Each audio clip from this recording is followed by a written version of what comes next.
It's 4:30 on WKYT this morning. A man is behind bars and facing unlawful imprisonment charges after a Lexington home invasion. A fiery crash left one person dead in Lexington. We'll hear from a witness who came at the scene right after it happened. And Arctic air set to blast the bluegrass. The first front arrives Wednesday night. And we're seeing some temperatures outside there in the 20s. We head throughout the afternoon and into tomorrow. It actually gets a little bit better, and I'll show you your latest forecast with an Arctic blast coming up. Tracking, alerting, protecting. This is WKYT This Morning. Good morning, and it's so good to have you with us on WKYT on this Tuesday as we get a new day off and rolling. I'm Bill Bryant. And I'm Rebecca Smith. Welcome in. We are tracking dropping temperatures across the bluegrass this morning. Arctic front on its way tomorrow, and we're going to track that right into Valentine's Day or through the weekend. Let's go to WKYT meteorologist Micah Harris. Yeah, we're going to be holding on to some really cold temperatures the next several days. Actually, the next couple of days aren't too bad. It's really Thursday through the weekend. It gets bitterly cold, but it's nothing that we have not dealt with yet. So look, it's going to be a cold one. We just got to buckle up and go through it. Defender not showing anything out and about. We could get a couple of flurries down toward the southeast throughout the next couple of hours.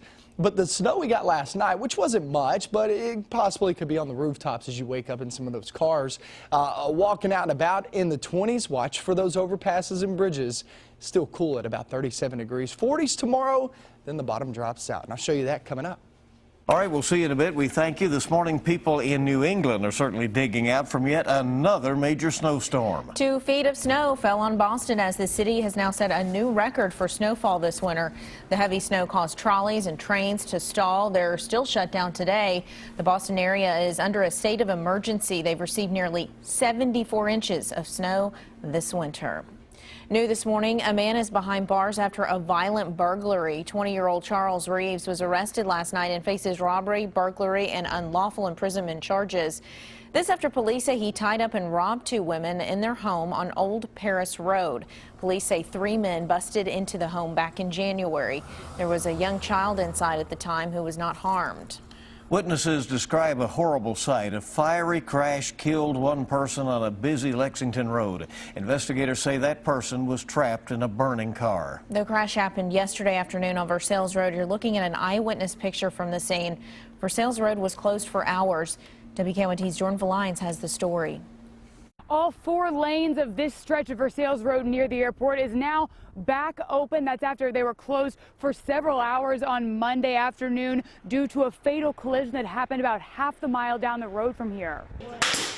Around 4 Monday afternoon, Stuart Fanning was taking his typical route to his afternoon class. I was driving down Versailles Road going to Lexington, and all of a sudden I saw plumes of smoke coming from the ground. When the sight before him, I thought there was a plane wreck until I got to see that there was a car involved. Stopped him in his tracks. And I could see there were multiple cars in the crash, and from what I saw, it looked like there was one car rear-ended the other, and the fire was just so substantial that it almost looked like there was at least 2 cars on fire. Officials are still investigating what caused 3 cars to crash near the Woodford-Fayette County line.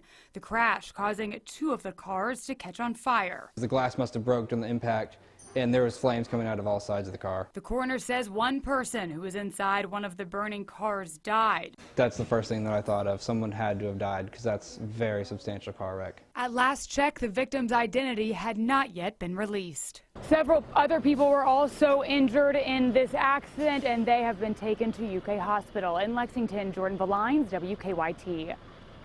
Well, the Fayette County coroner says it's too early to know the identity of the person. He tells us that someone actually tried to rescue the victim from the car but could not reach that person. And in Clark County, a driver was injured after his tanker truck overturned. That happened on Kentucky 627 near the Bourbon-Clark County line. Police say the truck was hauling butane. People living nearby say they rushed to help the driver after that crash yesterday. He was rattled, said that something had happened at the top of the hill.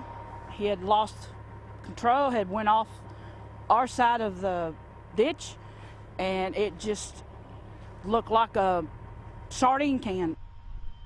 Police are still trying to figure out what caused the driver to lose control of the truck. He was taken to the hospital. His condition is not known to us this morning. That road was shut down for about 5 hours. Crews were able to remove the tanker without any spills being caused.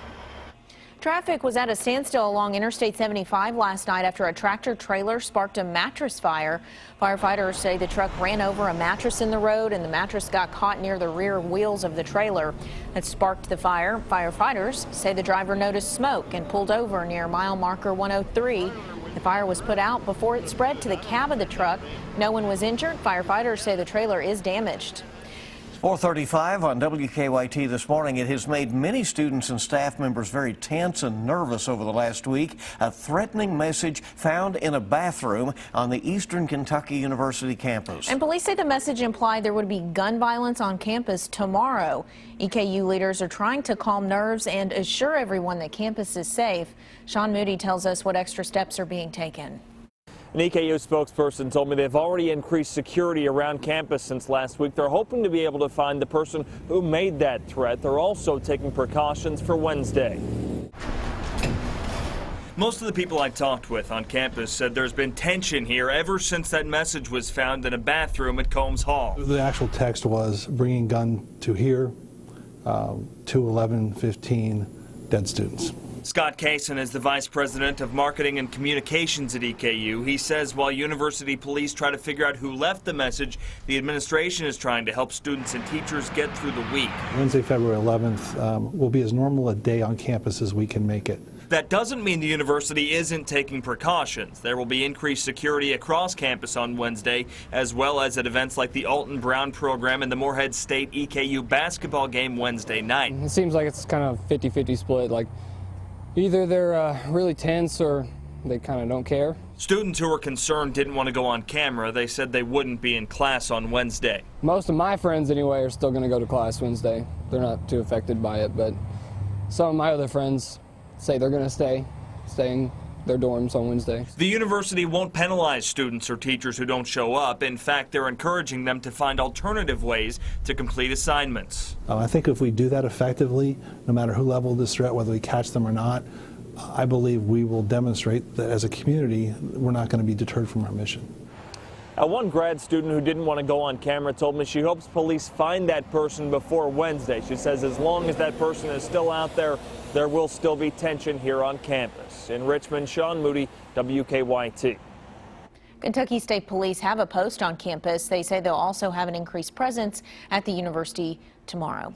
This morning, Lexington police are trying to track down some young burglars who were chased off from a neighborhood. Police say 2 juveniles were knocking on doors on Hunters Green Court in the Andover neighborhood yesterday. If no one was home, police say the juveniles would try to force their way inside. Police say they got inside 2 homes before a neighbor saw them and tried to block them from leaving, but the pair drove through a yard to get away. Police say the 2 burglars were driving a black Honda CR-V with bullet hole stickers on the driver's side door. Well, 3 people facing reckless homicide charges in Knox County, and police say they did not call for help when a woman overdosed. The Knox County Sheriff's Office arrested Amy Kane, her husband Harvey Kane, and Joshua Ryder. Deputies say they were originally called to the home on Walton Road for a burglary in progress. When they arrived, they said they had to chase Ryder into a nearby home. Of course, he slammed the door where I couldn't get in. The door's locked. After breaking the door, that's when I found the female. She's non-responsive. Well, neighbors say the unresponsive woman was Felicia West, Ryder's girlfriend. Deputies say she may have survived the overdose if the other people with her had called for help. This morning, 4 people face charges in connection to the murder of a Bell County woman, and we're learning some more now about the investigation. State police say some stolen items from the home where Deborah Baker was killed last month led to the arrests. Over the weekend, they arrested Brenda Miller, Charles Gilbert Jr., Chad Love, and Varian Johnson. All have been charged with murder and burglary. It's a crime that, should have never happened. This female came over to this residence to stay with her family, and now we're working a murder investigation. Baker's family members say she knew one of the suspects, Brenda Miller. Police have not said what they think led to the murder. Kentucky lawmakers are now considering two bills designed to fight the state's heroin problem.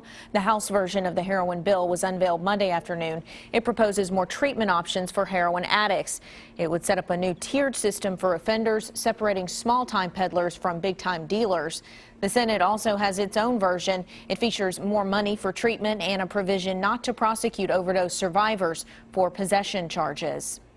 After a tough game in Gainesville this weekend, the Wildcats are taking on LSU in Baton Rouge tonight. On the road again, Kentucky was able to defeat Florida on Saturday, protecting a narrow lead for most of the second half. Now they will have their first sellout at LSU since 2009, and it'll be another tough game in front of a tough crowd. Tip-off set for 7 o'clock tonight, and it will be on ESPN.